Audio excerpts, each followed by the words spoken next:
Bienvenida, bienvenido a Efectividad. Aquí hablamos de efectividad, pero sin olvidar las cosas importantes de la vida. El episodio de hoy se titula Entrenando la motivación. ¿Hay algo que te gustaría convertir en hábito, pero que se te resiste? A mí una de las cosas que siempre he querido tener como rutina y que se me ha resistido bastante es hacer ejercicio. Siempre he hecho ejercicio, pero no de forma constante, sino más bien esporádica y por gusto. Estuve haciendo pesca submarina, tuve un kayak, jugué al fútbol, al baloncesto, al tenis, yo qué sé, a todo lo que me gustase en ese momento. Pero lo que es la rutina de ejercicio, sobre todo cuando ya vas entrando en ciertas edades, es imprescindible. Y eso no lo conseguía, me costaba muchísimo. Bueno, pues en el episodio de hoy te cuento algunas conclusiones a las que llegué hace unas semanas atrás y cómo lo he terminado logrando finalmente.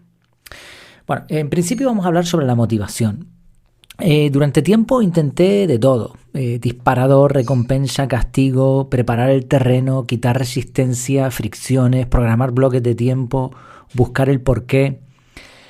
Todo eso está muy bien, ¿no? Y son formas de, pues eso, conseguir hábitos. Había leído y también había escrito y hablado en el podcast muchísimo sobre motivación. He leído varios libros exclusivamente dedicados a la motivación. También hemos hablado aquí de planificación de objetivos, de criterios SMART, de todo el tipo de esas cosas, pero nada, ¿no? La batalla continuaba. O sea, lo conseguía por una racha y después me desanimaba y lo dejaba de hacer. Nada. Y por último, llevaba unas cuantas semanas pensando en el tema y había escuchado varios podcasts, sobre todo algunos de Marcos Vázquez y otros, ¿no? Y había escuchado charlas también de Sergio Fernández y toda esa información y lo que veía en los libros me llevaba a una conclusión, y es que tenía que hacer ejercicio. Y en libros, en revistas, en artículos por ahí, hay que hacer ejercicio. O sea, lo tenía claro, pero no lo conseguía. Y no llegaba a una conclusión útil. No veía la forma en la que yo pensara, por fin, este es el clic, esto es lo que me va a permitir hacer lo que me propongo. Te estoy intentando narrar un poco en retrospectiva, ¿vale? Desde atrás hasta el día de hoy, justo cuando estoy grabando esto. El caso es que un día, mientras iba conduciendo hacia el sur de la isla, mientras trabajaba, me vino un destello, o como una sucesión de flashes encadenados, de estas cosas que te vienen a la cabeza y que dices, wow, tengo que parar y esto lo tengo que anotar porque esto es buenísimo. Se me juntaron varias piezas. Había leído recientemente el libro Maestría de Robert Greene, que dice que el entrenamiento y la práctica son necesarios y que sin ellos nos conducimos a un mundo donde nadie estará dispuesto a hacer el sacrificio mínimo para tener una habilidad superior. Ese libro habla mucho de que sin esfuerzo, que es una cosa que nos venden bastante, ¿no? Haz solo lo que te guste, no te esfuerces. Sí, esfuerzo inteligente. Entonces, sin esfuerzo, sin un sacrificio mínimo, es imposible llegar a una condición de maestría, ni conseguir ningún hábito, ni nada de nada. Hay que romper eso, o sea, algo de sacrificio tienes que tener. Me vino a la cabeza también el libro Inteligencia Emocional, que explica lo de los jugadores que repiten, jugadores de baloncesto, por ejemplo, que driblan, repiten un movimiento una y otra vez, hasta que el movimiento se integra en sus neuronas, en todos sus músculos, y el movimiento les sale solo. También recordé, o sea, como ves, se me vinieron a la cabeza un montón de cosas que después anoté rápidamente. Recordé los movimientos repetitivos que tienes que hacer al aprender a tocar un instrumento como la guitarra o el piano. Yo toco esos dos instrumentos mal, ¿no? Pero bueno, sé solfeo y alguna cosita y cuando aprendes, pues eso, tienes que repetir, colocar los dedos en el traste, colocar los dedos en las teclas del piano, hacer alargamientos, ¿no? Con la mano hasta que te llegan los dedos a esos sitios. Son posiciones a veces, por ejemplo, los acordes en guitarra. Hay acordes que tienen unas posiciones imposibles para alguien que no ha practicado nunca. Entonces no puedes tocar la guitarra de un día para otro, aunque sepas la teoría. Igual la mecanografía, se me vino a la cabeza eso también. Ahora mismo escribo a una velocidad bastante alta, pero es gracias a que aprendí mecanografía hace muchos años y lo he ido practicando constantemente. Pero al principio es lo mismo, tenías que romper esa barrera. Ahora no me cuesta nada y lo hago casi sin querer, pero en aquella época no. También me imaginé, ¿no? Recordando todas estas ideas, a un estoico de la época antigua, decidido a hacer lo que cree que debe hacer, ese soldado del que hablábamos recientemente también, por muy duro o por muy difícil que sea la hazaña. También me vinieron a la memoria artículos que explican que los logros y habilidades no suelen ser transferibles o trasladables. Es decir, hacer muchos crucigramas no te va a convertir en alguien listo, sino simplemente en alguien que hace bien crucigramas. O sudoku, ¿no? Eres un máquina haciendo sudoku, pues sudoku, pero no eres bueno resolviendo álgebra. Cada cosa es muy difícil transferir las capacidades, aunque algunas sí, ¿eh? Esto es un mundo. Y también me acordé de un artículo que fue uno de los primeros que publiqué, y uno de los primeros podcasts, de hecho, primero fue el podcast y después vino la web, y ahí hablaba sobre la resiliencia. Incluso yo proponía varios niveles de entrenamiento para desarrollar esta capacidad, porque como sabes, una capacidad, pues como la capacidad de un tanque de gasolina, se puede llenar o se puede vaciar, o sea, la capacidad se gestiona.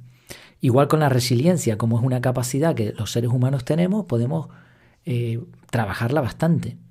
Entonces pensé en eso, en una serie de niveles en donde trabajábamos la resiliencia desde cosas pequeñitas a retos ya bastante más grandes.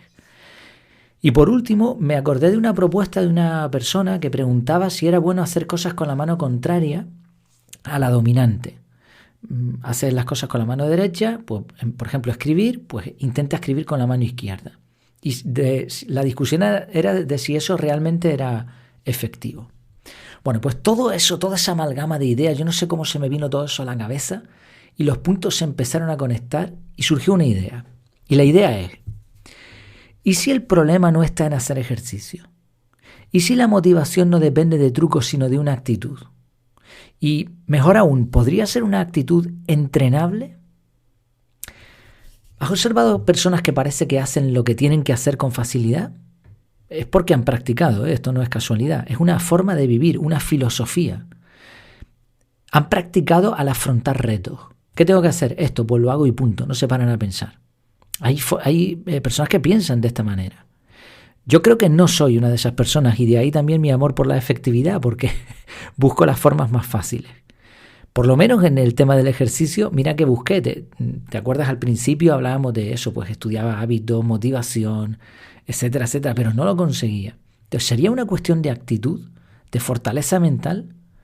Bueno, cada cual tendrá sus luchas. En mi caso era el ejercicio, otras cosas no me cuestan tanto. El problema quizá es que comparativamente, precisamente otras cosas no me cuestan tanto, me gustan más o son más interesantes que salir a correr. Entonces, ¿podría entrenar mi actitud de algún modo? ¿Podría buscar cosas sencillas en las que romper esa barrera de la comodidad? ¿Me permitiría esto con el tiempo ponerme objetivos difíciles y cumplirlos, como lo de hacer ejercicio con constancia? Parece que el cerebro funciona por patrones. ¿Se podría generar un patrón de conducta que me sirviera no solamente para hacer ejercicio, sino para darle una patada a cualquier piedra que se te ponga en el camino? Esa filosofía que hablábamos antes, ¿eso se podría entrenar? Entonces desarrollé como una estrategia. Vale, voy a empezar por cosas pequeñas. Subir escaleras en vez de usar la rampa mecánica o el ascensor. Y lo hice varios días y me hizo sentir bien. También dije, bueno, pues venga, vamos a ponernos, durante una semana voy a estar en este nivel y después subir. Sí, todo esto es la película que me montaba en mi cabeza con tal de hacer ejercicio. ¿Cuál fue la solución final? Pues cuando estaba repasando estas notas, porque todo esto ya te digo, te lo estoy diciendo en retrospectiva, pero es una historia de a lo mejor varios meses, ¿no? La verdad es que no conseguí grandes resultados. Sí parece que la actitud cambió y como que rompía más fácilmente la barrera de la incomodidad, pero no fue el punto clave.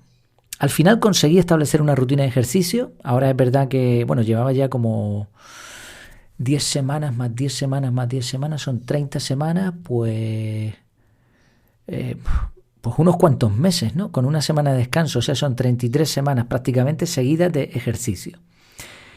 Ahora llevaba 2 semanas y pico sin hacer ejercicio, pero ha sido por motivos, decidí parar y ahora justo hoy he vuelto a continuar y de hecho me ha sorprendido porque no había perdido mucho nivel, ¿no? A veces tienes que parar por diferentes motivos, a veces psicológicos, físicos o simplemente una cuestión de tiempo. Yo necesitaba tiempo para otras cosas y estas semanas preferí descansar un poco, que el cuerpo me lo pedía, y anulé el ejercicio conscientemente. Sabía que lo iba a retomar porque ya he conseguido el hábito. O sea, ya no me cuesta trabajo. Pero bueno, que me lío. ¿Cómo lo conseguí al final? ¿Cuál fue la clave? Lo que yo te quiero compartir hoy, que tú te lleves de valor y que digas, pues mira, esto es lo que yo puedo hacer también. Quizá todo lo anterior tuvo algo que ver, pero la clave estuvo en hacer un reto en la comunidad de Telegram. Eso fue lo que consiguió poner en marcha la rutina. Yo todos los meses, desde septiembre del año 2021, publico una encuesta en el canal de Telegram, una encuesta con 10 opciones. Y me comprometo yo el primero a cumplir lo que se diga en la encuesta. Hemos hecho ya bastantes retos y uno de los primeros fue hacer ejercicio. 30 minutos todos los días. 30 minutos creo que era todos los días o algo así. Ese compromiso delante de tanta gente fue lo que consiguió poner en marcha la rutina.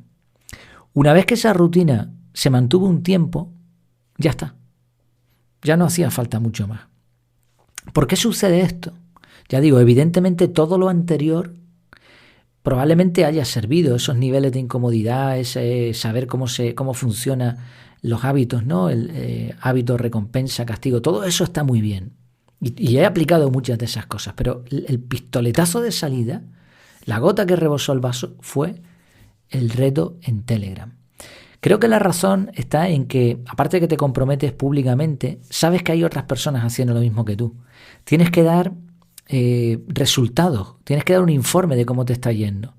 Y claro, hacer esto durante un mes, ver cómo otros lo hacen, pedir ayuda, llevar un seguimiento, todo esto me llevó a por fin consolidar ese hábito que estaba además deseando hacerlo, ¿no? Pues ya digo, lo tenía, pero muy a intervalos, muy poco ordenado. Antes de iniciar el reto, ¿tenía motivación? Sí. ¿Había leído al respecto? Sí. ¿Había escuchado, había puesto en práctica todos los consejos que conocía? Sí. Pero lo que hizo al final que empezase fue el reto grupal. Y esto me lleva a varias conclusiones, ¿no? Primero, ¿la motivación es entrenable? Creo que sí. Pero si además lo haces con un grupo, el resultado suele ser muy superior. Creo que al final la cuestión de los hábitos, aunque se ha escrito mucha literatura sobre eso, es una mezcla. Primero tienes que querer, tienes que tenerlo claro, y después tienes que hackear el sistema, tienes que buscar aliados, tienes que poner en marcha todas las estrategias que se te ocurran hasta que consigas poner ese reto, poner ese hábito en marcha. Pero bueno, el punto principal, la solución final, por decirlo así, es realizar un reto con otras personas. Entonces, bueno, te invito al canal de Telegram, por supuesto, echa un vistazo, ahí puedes ver los retos, cómo se han ido haciendo y cada mes vamos a tener uno distinto. Llevamos, pues mira, septiembre, octubre, noviembre, diciembre, enero, febrero, marzo, a abril. Llevamos 8 retos ya con este mes y la verdad que están funcionando muy bien. Incluso en efectividad.es, en la página principal, abajo vas a tener ahí un botón o un artículo, me parece que está puesto, donde estoy haciendo un resumen de todos los retos. Explico la dinámica y los retos que se han hecho, con las fechas y luego un artículo para cada reto, aparte del episodio que grabo en el podcast. Bueno, pues espero que te haya resultado útil el haber compartido esta idea. Espero seguir con esa línea durante mucho tiempo, porque el ejercicio, ya digo, es fundamental para el desarrollo personal, pero en tu caso puede ser cualquier otra cosa. Póntelo como objetivo y me vas contando. efectividad.es/contactar, ahí me puedes escribir y hablamos lo que se pueda ayudar, pues aquí estamos. Pues nada más, muchas gracias por tu tiempo y por tu atención y hasta la próxima.